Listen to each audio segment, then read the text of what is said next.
Hey, algebra. Lesson 17, we're going to be talking about different compounding intervals. So we've already talked about compounding and what that means. That's when you have money, like in a savings account, and you're earning interest. And that interest gets put back into the savings account. Then you're earning interest on all of that together. You earn interest again, that interest gets deposited back into the account, then you earn interest on the bigger amount over and over again. So let's begin. 17.1 talks about returns over 3 years. So here we're going to think about equivalent ways to express a compounded interest calculation.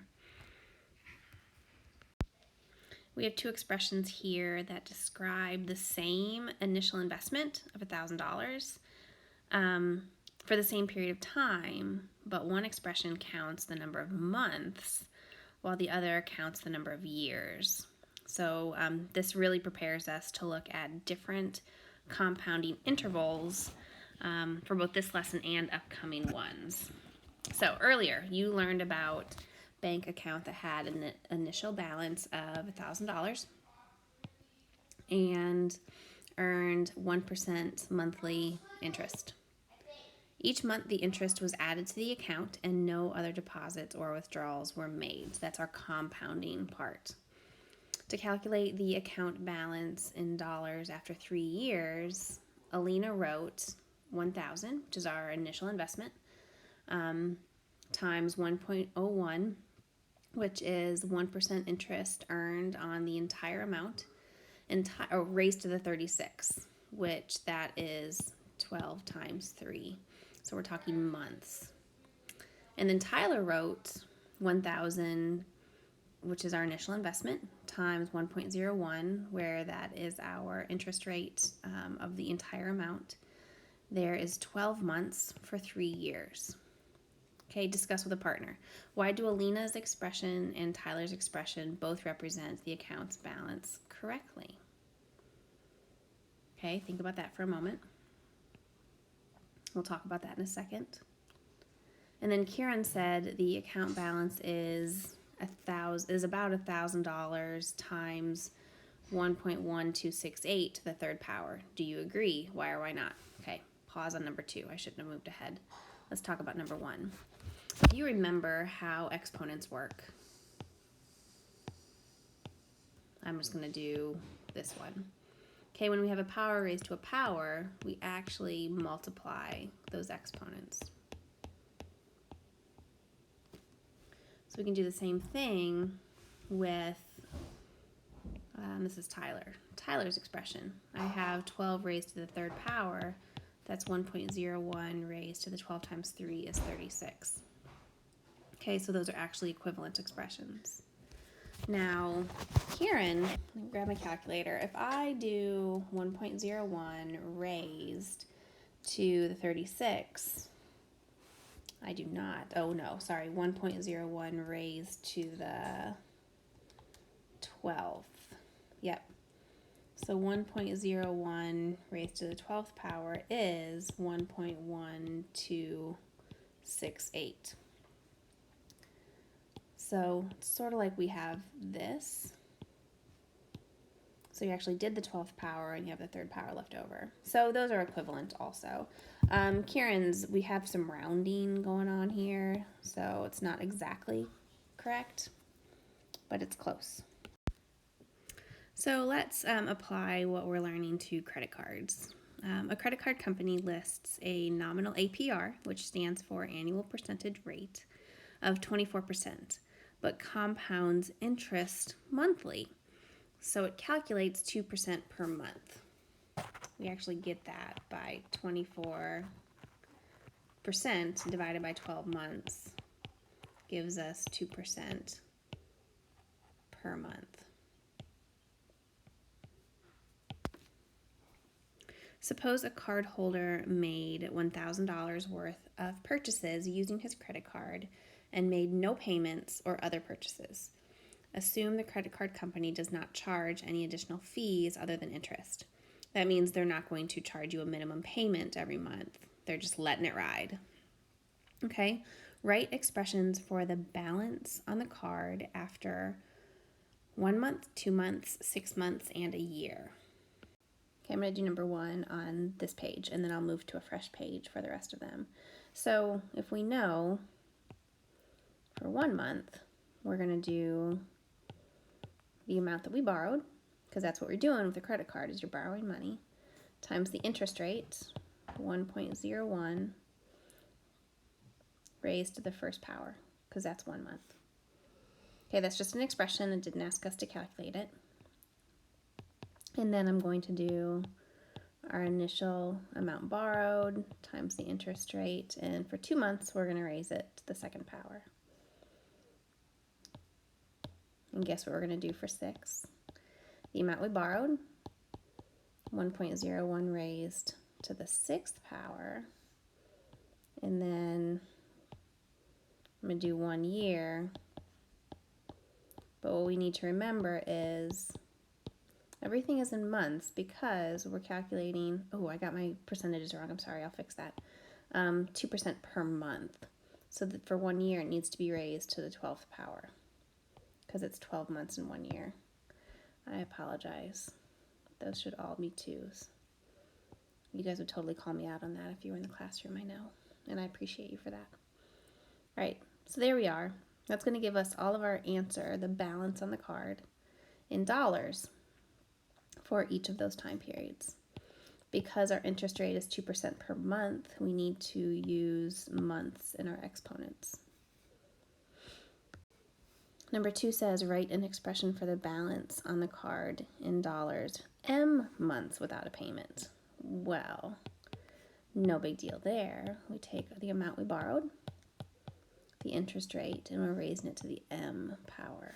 And then we can plug in any amount of time that we'd like, as long as it's in months. And then number 3, how much does the card holder owe after 1 year without payment? Okay, so we calculate 1 year raised to the 12th power, handy dandy calculator, crunch out some numbers. That's about $1,268. Okay, which stinks. You borrowed $1,000 and you owe $1,268. So is it worth it? Okay, especially when we do willy-nilly things like buying Starbucks on our credit card. If we don't pay it off, that cup of coffee is going to end up costing us a lot more than $5. All right, now we're looking for our effective APR, where we take the amount of interest. I don't know if I can still erase that. Yep. So the amount we paid in interest over the amount we borrowed, and that gives us 0.268 or 26.8%. That is our effective APR. What they are promoting is 24% APR, but effectively you're paying a 26.8% APR. Write an expression for the balance on the card in dollars after T years without a payment. Be prepared to explain your expression. So we know that our expression for months is here. And here's where we use that expression for months. So if we wanted to talk about years, we would actually have to talk about our month interest rate expression and then raise it to a year. Okay, that's just like what we did in the warm-up, where you had Lena and I can't remember who, Tyler I think, talked about, I think we had 1,000, 1.01 raised to the 12 months, and then 3 years. Same thing here. So our expression is going to be our the amount we borrowed, our interest rate raised to the month, raised to the year. So we could actually say, we're going a little bit further than the book is asking us to do. you can multiply those. Okay, month times year. T is years. Oh, I didn't know I put in an extra slide. Okay, 17.3, which one would you choose? So here, suppose you have $500 to invest and can choose between two investment options. Option 1, every 3 months, 3% interest is applied to the balance. So that's compounding. Every 3 months, it compounds. Option 2, every 4 months, 4% interest is applied to the balance. So we're compounding every 4 months a bigger percentage. What option would you choose? Build a mathematical model for each investment and use them to support your investment decision. Remember to state your assumptions about the situation. Cool. Okay, let's talk about option 1. We have every 3 months, a 3% interest rate is applied to the balance. Now, 3 months. How many groups of 3 are in 12 months? Okay, 3 months times 4 equals 12 months, which is a year. Let's change colors. 4 months. Now when we have 4 months, I'll go over here. How many times is 4 months in a year? If I multiply it by 3, I get 12 months, which is 1 year. Okay, so we can think of these as similar if we put them into 12 months. All right, so this is kind of like 12% interest, and that is kind of like 12% interest.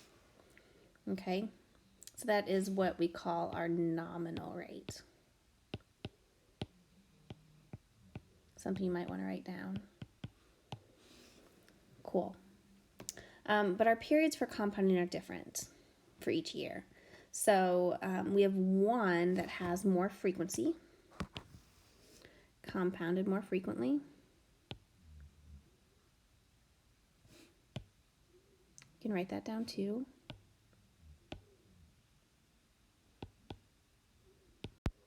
So calculate this. We're still in the first option, so I'm going to keep in red.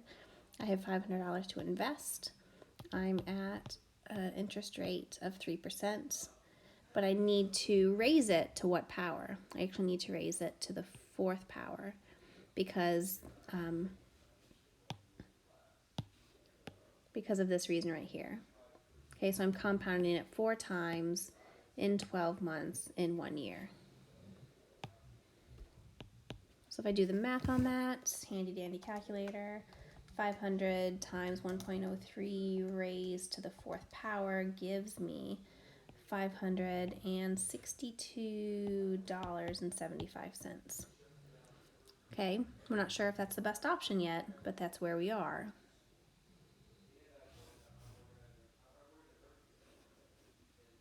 If I go down to option 2, I'm at 500, my interest rate is 4%. I'm compounding it every 4 months. So I'm actually going to compound it 3 times because of these reasons right here. My dog is snoring again. You guys are going to keep track of that. I think it's kind of funny. 500 times 1.04 raised to the 3rd power.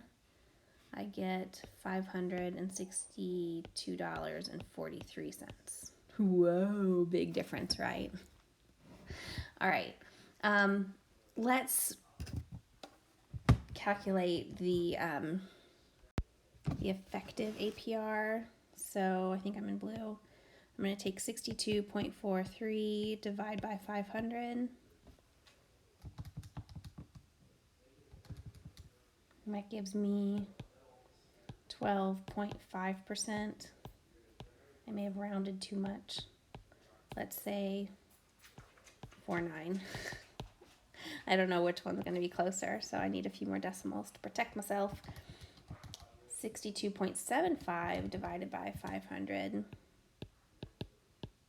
We know which one's going to be higher. I just want to know what the difference is. 12.55%. Okay.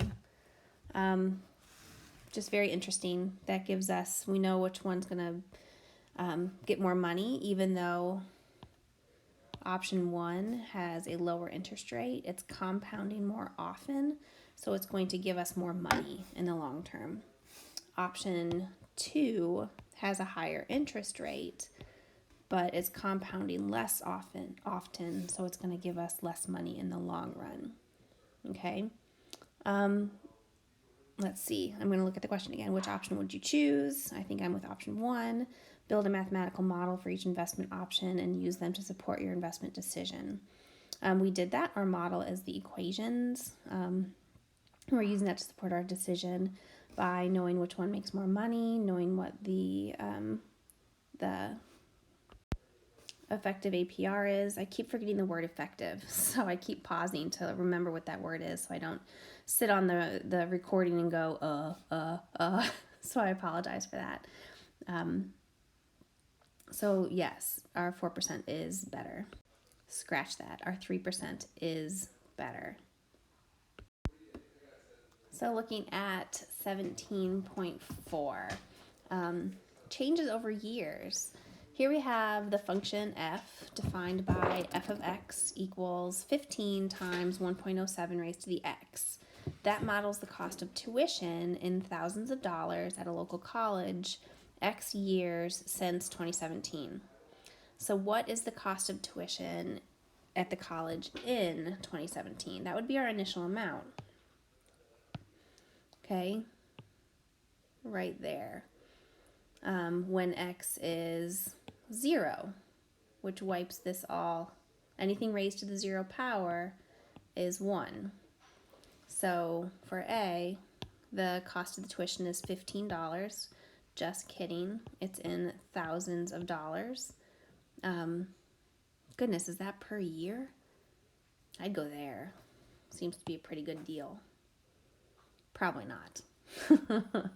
So that's the cost of tuition at the college in 2017. At what annual percentage rate does the tuition grow? So, see if I can erase all this. Yep, because I need to see it. Our interest rate, oops, I'm still in erase mode. Our interest rate is right there. So it's 0.07, which is 7% each year.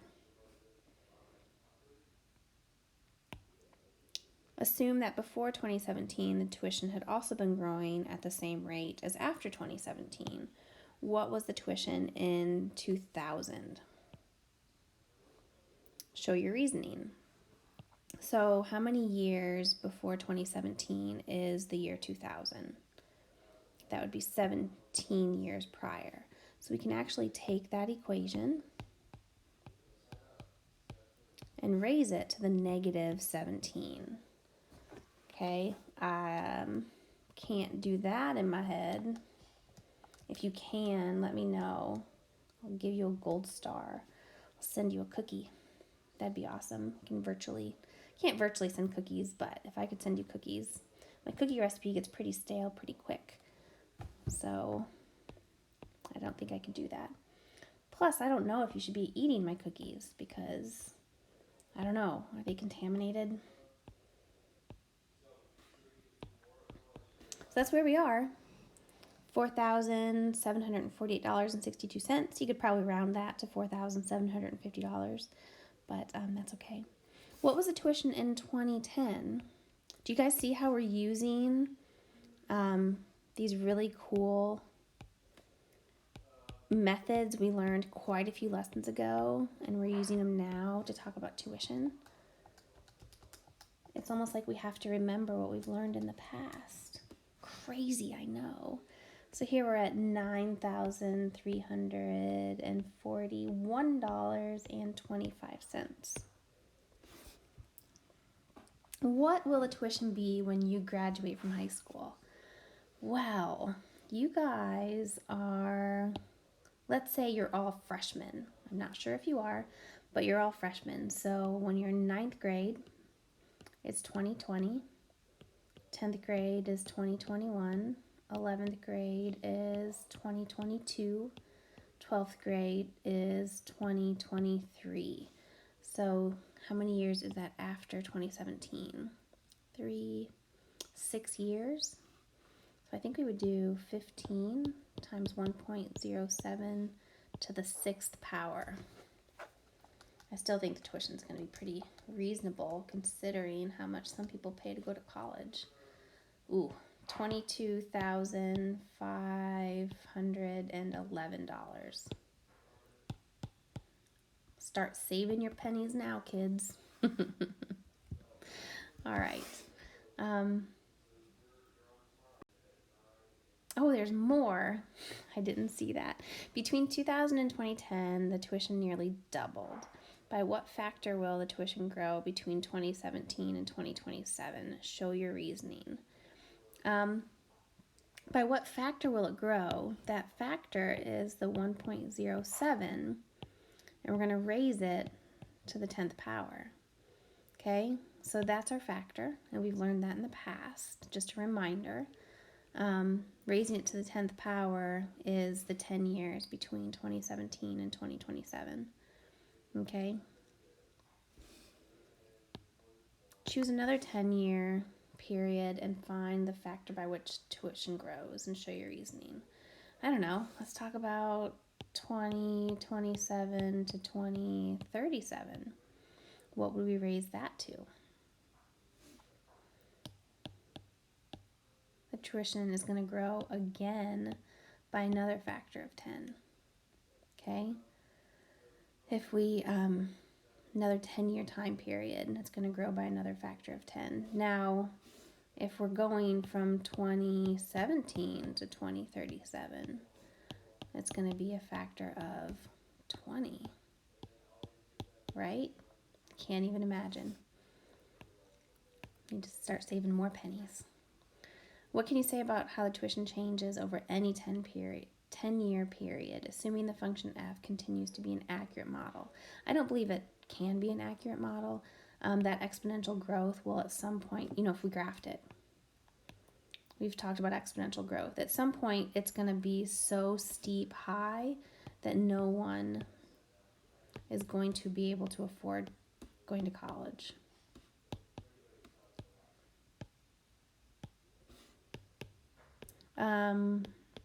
Way back when, I don't know, be able to, no one is going to be able to afford.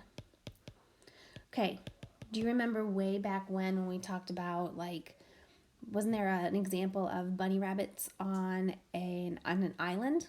Well, at some point, the exponential growth rate of those rabbits levels out because the islands can't sustain the population of bunnies. So it just levels out. Exponential growth doesn't infinitely grow. There's always going to be a limiting factor that will make it stop.